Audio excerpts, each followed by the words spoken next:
Welcome, everyone. I'm really excited for today's conversation, which topic is from Apple and Tesla to PropTech founder, reimagining how the world accesses flexible workspace.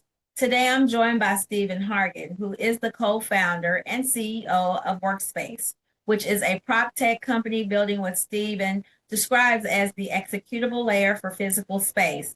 Think Zapier or Plaid, but for buildings. Stephen came to this through a career that spans Apple under Steve Jobs, Tesla, and WeWork, and he started Workspace during the pandemic while sitting alone in a 60,000 square foot building, flushing toilets to keep the pipes from bursting. Stephen, thank you so much for being here. So much for having me. I really appreciate it. It's funny, like those intros, like you when you hear the intro back, you're like, who are you talking about? Right. I really But did that, right? You're like, that yeah, was me, right? I did that, and then because as with anything, you spend so much time in your head and in the space and all of that, you don't really get the opportunity to zoom out and really see the impact that you've made, or at least get to think about it, or maybe that's just me. Accomplished a lot, so kudos to you. Thank you. All right, so let's get started. So, as I stated, you started Workspace sitting alone in a 60,000 square foot building during the pandemic, flushing toilets to keep the pipes from bursting. Tell me about that. Take me back to that moment. What were you thinking, and when did the idea start to crystallize? That's really good. That's funny. So yeah, I'm gonna go back. It was I don't want to say it was traumatizing because that wasn't it, but Right. I was in the building. I think I was like 2 or 3 months into the pandemic, sitting in the building, only person in there. And I think if we all remember that time when you were in the space by yourself or at home, or if you had COVID, you were quarantining, you had a lot of thoughts. Hmm. And any and everything that came to your mind, if you heard a podcast, if you watched a movie, you're just like, oh, so you kind of go down these like different rabbit holes, right? And I remember when I was sitting at the front desk, which is hilarious to think about in an empty building, knowing no one would come in. I still sat at the desk. And what was so I was sitting there and I was thinking, at the time, like, what is the future? What is the world going to look like once this is all over? And what really brought me back to was when I was saying like 2009, 2010, I played football for the University of Maryland. It was that big, huge, like, I don't want to say like, it's a staph infection or whatever, like breaking out into locker rooms and all of these things. And teams were shutting down, and the artifact that came out of that is that now you see hand sanitizing station, hand sanitizing wipes at the gym and at the airport, at the grocery store, and all of those. So I was thinking, I said, "Oh, is this an opportunity to see like what's the artifact going to be when this is all over?" And the one thing that kept coming circling to mind is like, what is work going to look like? Where you know we're not allowed in these spaces. They like one day on Friday we were in the space, on a Monday we weren't. And what is it going to look like when like we try to turn to some level of normalcy? And the original idea came was that, oh, is there a world where distributed workforces are able to access spaces and any types of space that they need based on their needs, leveraging AI to really make some matchmaking and such. And what would that world look like if you paid a membership to this access to these spaces? And that's what I ran with. And I think it primarily because I worked for WeWork and I had an idea of like membership models and distributed workforces leveraging membership models. And I was like, "Oh, this is great. This is what we're gonna do." And I would say when you try it, your idea, that's when Workspace pivoted to essentially what it is today. But in my head, this was a multi-billion dollar business. As soon as I was gonna write it on a napkin, I was gonna call investors up and say, "Hey, I'm working on this." They were gonna send me the check in the mail the following week. And I learned real quick, fast, in a hurry in 2022 that is not how that works. Right. Right. You're right. Once you actually execute something, that's when you actually see the reality of the outcome, Exactly. right? Yeah. Great story. So you've described Workspace as the executable layer for physical space, like Plaid for banking and Zapier for workflows. but for buildings, right? Yeah. For someone who's never thought about operations and maintenance that way, what does that actually mean in practice? That's something. It's funny. I was just talking to my dev team this morning about that because they were like, "Oh, what does this actually mean?" And I'm like, "Well, when you think about buildings, they have a lot of disconnected tools.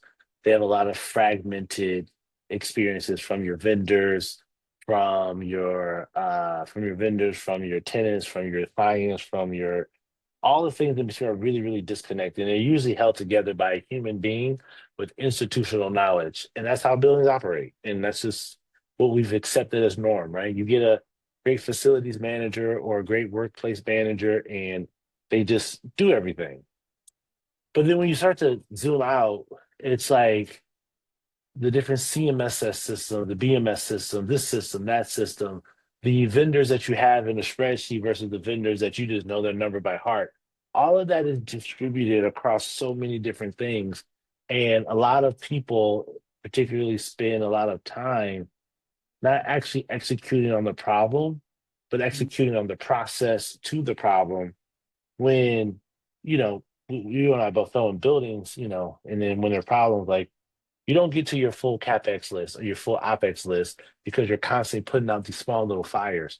What we want to do is take away the day-to-day operations and maintenance and whatnot, and the communication and the back and forth that happens, so that people can really focus on, scaling the building, improving the quality that people have.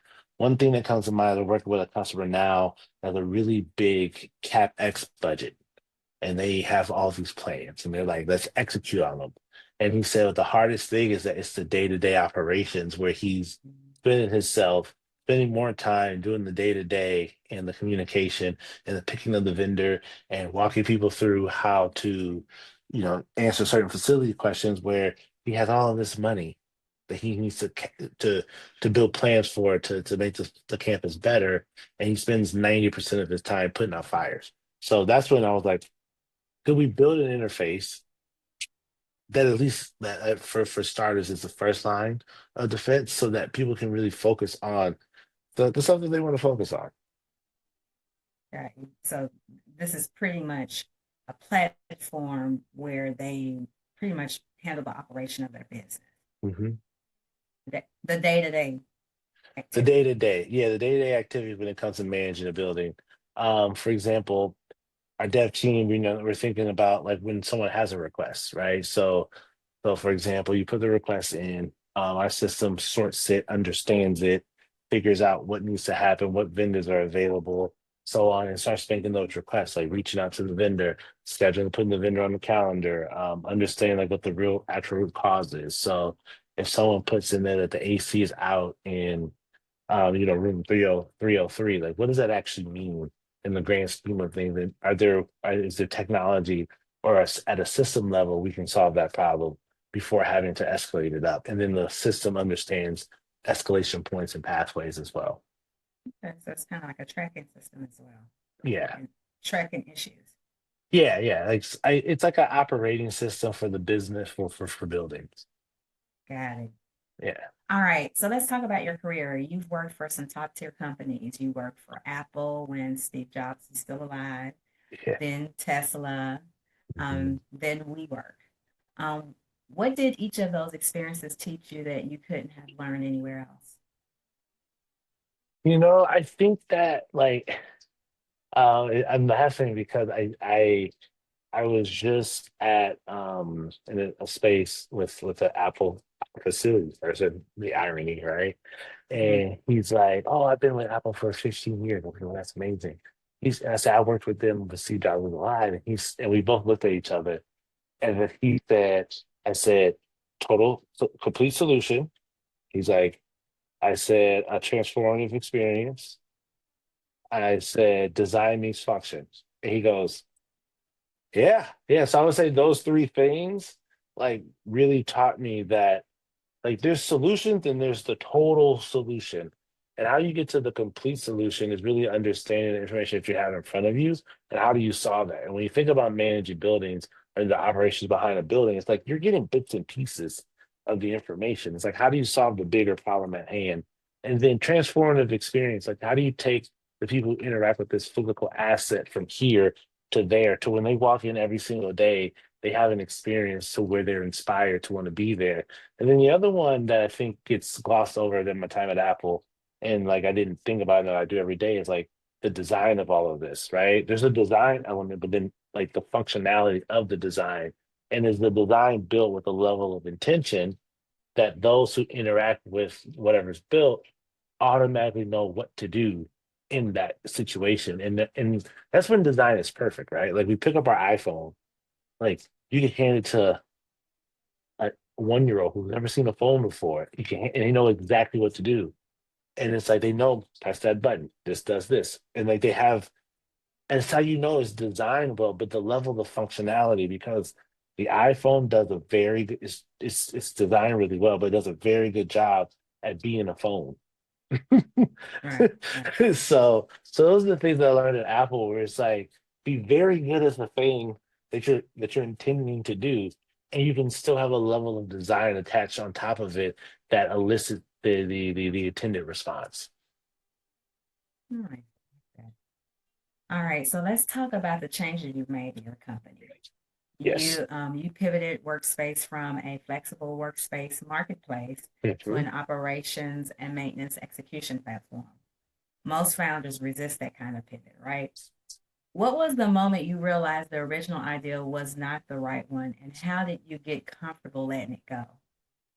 I realized the original idea was not the right one last year during LA Tech Week when someone drove a car to the front door of an event that we helped someone find space for. Oh, wow. Um, looking at the car in the door and realizing that my team did really well when chaos happened, right? We were struggling to find the space. We were struggling to get the event together and like tying all those loose ends and making the space comfortable with what the client wanted to do. That was I realized that that was not our strong suit. When the car went driving through the door, to see the team go, oh, do this, do that, do this, do that, execute here, do this, do that. And I'm like, I'm sitting there and I'm enjoying it. And I'm like, we're really good at operations and maintenance. The find and source, we can get good at it. So then I said to myself, I was like, okay, well, what else can we try to like solve for? During that same time, we had another event where we were just operating. They brought us on to just be operation and maintenance of the event on site, and it went flawlessly. And I went, maybe that's what we're good at. So then I started to kind of inquire, like when people were like, oh, well, we want you to help find space. I'm like, oh, well, can we stay on to manage it? And they would be like, yeah. And then when I would just look at the friction points of internally the team, the finding the space was always friction. When it got down to chaotic, the day of, let's go, lock in, it was always smooth. And I went, maybe our collective expertise is not the sexy part, which is finding the space and the event production and you know, maybe it's the underneath that to make sure that the AC is working. And and then I started to test that and asking, our current customers who we just found space for, could we stay on for the maintenance and operations of the physical space, regardless of if it's a hot desk, mail and packaging, a private office, or whatever have you. Like, can we stay? Can I stay? Can I be your front person or like your first point of contact? And that's how we've been. And then it's like after we did that for a large majority of the end of last year, going into the beginning of this year, then it turned into, can we have technology do this? Mm. And then that was the big question for the first half of this year. And then we all determined technology can do most of it. And it's like, well, what parts can we do today? What parts can we do tomorrow? And what parts do we want to actually execute on down the road? I mean, I like that strategy. And it shows that you have great leadership skills too, to be able to see that in your team. So Yeah. that's great. Yeah. All right. So the next question I have for you is your primary customers right now are community colleges and government entities, correct? Yeah. All right. So that is somewhat counterintuitive choice for a tech startup. Did you end up did you end up there? How did you end up there? And Um, what does working with government teach you? I'm not done with the question. So how did you end up there? That's one. yeah. And what does working with government teach you about building a product that actually works in the real world? I would say that I have a poor on my phone, so I'm so sorry for the background noise. But You know, I government, actually don't even hear it. So even better. So government, I know during this political climate, it's really hard to say this, but like I believe in the government. I believe in the concept of government, not the government, but we get it. And totally agree with that. yeah, so That's the way working you with stated that. It's totally correct. yeah, yeah. So I think that my time being working in municipalities and in the government, also working in higher education, I just really got fascinated with their processes. And like I understand their process, their procurement processes and so on. And well, from some of our earlier customers, I found myself constantly being around people who are either government adjacent with their product or like in the government somehow. And those people were very, they had a level of, you know, enthusiasm about public causes and public spaces. And I think like that's how we got into it a bit, just because the level of familiarity and just how fascinating education and the government is. I know that they don't look fascinating, like, but it's just all of those elements touch so many different parts of our lives, and the very diverse levels of thinking and background and walks of life. And I think that we got involved in that because our other customers just happen to be in higher education, and the more and more we work with them, it just align with like our belief system. And like we believe in education, we believe in the concept of education. We also believe in the concept of government and for the good of people. So it's like, well, could we as a company be able to, I don't want to say modernize because a lot of what's quiet, a lot of people don't know, a lot of these governments, they're very modern, but I think it's like, I don't want to say modernize. I want like, could we come in and have,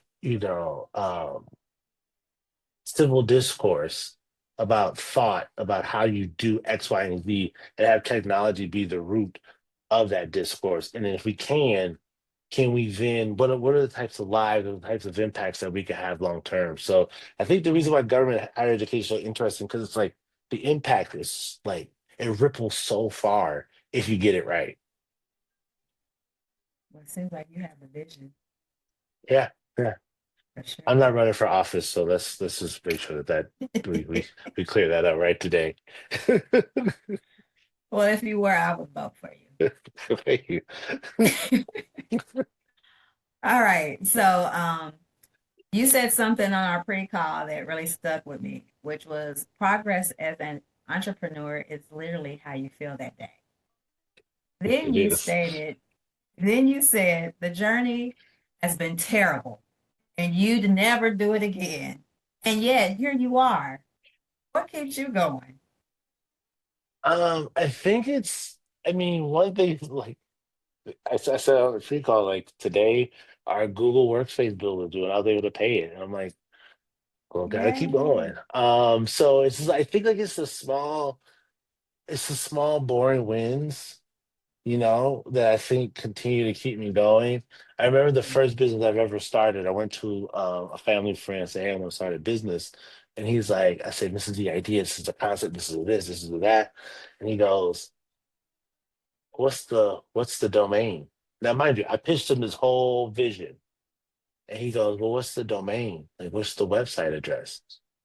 I'm like, "What?" And he goes, "All that's great, but if someone comes in and takes your website address, like now you got a whole other problem you got to deal with." And I was like, he said, "First, go get a name, go get a website address, then pitch me on this concept." And by doing like that's the smallest thing you could possibly do at the beginning before you register your business, before you do all of those things. I think like those small trackable wins, like I get excited about, right? Like it's like, oh, like today we had a conversation with our dev team. It was 15 minutes, but it's like, oh, he found a thing where they're trying to build. I'm like, oh, I guess. And my thing is like, well, they believe in me to have this call, so I should probably at least show up tomorrow. And I feel like that's really what happens. It's like I woke up this morning, I was like, I don't feel like being a co-founder today. And I was committed to it. So then I got on the call at 8. And not that not that I wasn't gonna skip out on it. I just got on the call because I'm like, well, we did schedule it. So I think every day is always, well, I mean, I did do this. Well, I mean, I did do that. And before you know it, at the end of the day, you sent emails, you've had calls, you're talking about products, you're pitching, you're doing this whole entrepreneur thing. So I think for me to keep you going is just like constantly like just doing these little bitty. I know most people think that they're nominal, they're unsexy, tasks, but for me, it just keeps me extremely grounded. And I'm not one of those. I'm learning. Me and my co-founder are both learning that we're not those like, those big, CEOs that walk in and is like, oh my God, I'm gonna go change the world. It's like, nah, man, I don't think helping people lower the AC is gonna, drastically change the world. But it'll make But them happy. it'll make them happy. And like, in this day and age, if I can just make someone's life a little better, like I think that's a win. But yeah, I think this is really the small nominal victories that go completely unnoticed, completely unmeasured are the things that I look forward to the most. I like the way you explained that, and I totally agree. With me starting my business, it is the small wins that keep you going. Because really, that's what you have at that point. You have small wins, and that's what's building the business and growing the business to where it needs to be. So I like how you explained that. Yeah. All right, so let's talk about AI. So you're building in prop tech at a moment when AI is reshaping everything. You Mhm. said AI has a strong ability to actually do tasks, not just get insight, but something is still missing. So what do you feel is missing, and does the future of AI in physical space actually look like to you? What does it look like to you? I'm sorry. Let me Yeah. say that. Did you get the question? Yeah, yeah, I got it. I kind Yeah. of stumbled over it. Okay. It's okay. I think yeah, I think AI is in a weird space. I think that the future of prop real estate and our physical space in AI exists to have people figure out how to make the space theirs, Hmm. and all the way from again the smallest thing that we don't consider to the big stuff. I think AI has a strong hold, has a strong ability to really make these spaces more unique and more engaging and more personalized within a standard. I think the one thing that is probably missing, or where I think the friction will exist, is like having it understand the what makes humans human, right? So I was in an argument with Claude over the weekend because I said something and it reply back to me in like linear logic, which I'm glad it does that because that's what it should do. It should go linear. However, I'm like, that's not the solution to the problem. As I was reading it back, I'm like, I see why you went that route. That makes sense. However, if there was like, for example, there were like 12 steps in my head, 1 through 10 are not necessary just because of the level of expertise. Like we could just go straight to 11 and then 11, 12. But it's like, and I had explained to Claude, they're like, I see what you did, but because you're not human, you don't have inference. So you don't see the full picture of relationships, of empathy, of compassion, of emotion. And you're just like, do this step, do this step, do that step.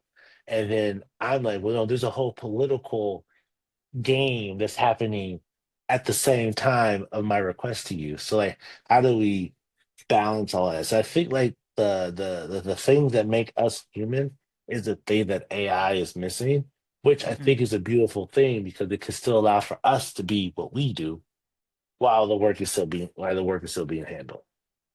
Totally agree. So it can't totally replace us because No, it it needs cannot. us. It needs us because it doesn't understand. This is wild. It needs us, but because it doesn't understand us.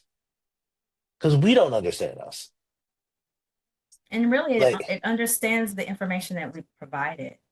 yeah, it understands, And and if it, it's it not could, provided, then it doesn't understand. So that's yeah, why when using AI, it's good to know, to be experienced in what you're trying to gather, the example you just gave. You yeah, have to, come back and be like, hey, well, what about A, B, C, D? yeah. And it's like, oh, I didn't think about that. And it's like, I know you did. And Yeah. and that's what it is just like the elements of humanity is so I've been able to see it unfold through AI. It's been like a really beautiful experience. Okay. And just to make sure, did you address the question in regards to what does the future of AI in the physical space actually look like to you? Yeah, I mean, I think I did, but I think to kind of like kind of expand on that, I just Uh-huh. think that it'll allow for spaces for it will allow for humans to be able to experience space in its totality and a level of personalization as well. When I was at WeWork, there was a project where I don't even remember the name of it, but it was this like spatial project where they walked in and you could walk in with your phone and everything would adjust to its understanding of who you are and of each and the person walking in the room. And at first, I was like, that's so weird. But I said, it is kind of cool if you know that I sit at this one standing desk every day. You know that. Mhm. So why don't you just adjust it? Yeah. Yeah. All right. So we're down to the last question. Um, you ended our pre-call by saying, let's burn it all down, meaning the broken system around us, not the businesses. What does the world look like to you when Workspace has done what it is set out to do?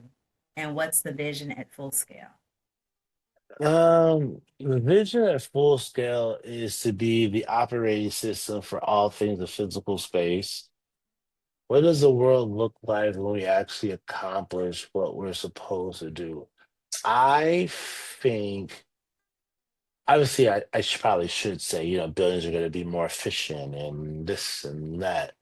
But I think there's a part that I'm actually more excited about is that I think that people who are occupy the buildings will be able to experience themselves like and be able to engage with the building in themselves in a way that elicits and inspires them to like want to do something, right? If we do our part. And I know people are like, that doesn't make sense. Like, how does managing a building get a person? Because our thought process is that if we have all these different data points, what breaks what does if we can help building become more efficient, more reliable, more this, the folks and the inhabitants inside of the building will be able to do what they do best, which will then unlock another thing and then unlock another thing. So I think that we like, are we going to change the world of how people engage with buildings? I think so. But I think more so the ripple of it is that we can get to a point where you know a workspace operated building by walking in. And I think like that would probably be like oh, like like you walk in and go, "Oh, this is a workspace building. Or it would be great to be like, I'm just gonna throw this out there, like, hey Apple, if all your buildings are operated by us, and it's like, oh, this makes sense that Apple would be working with Workspace. And it's Yes, like, I yeah, love yeah, it that would, vision. yeah, yeah. Love that vision. Love that vision. Well, Stephen, this has been a real genuine conversation and entertaining, of course. The way that you think about physical space, about building something with authentic human truth, and about what it means to keep going when it's hard. Our audience is going to get a lot out of this. So thank you for your openness and your energy and your time. Of course. Thank you so much for having me. You're welcome.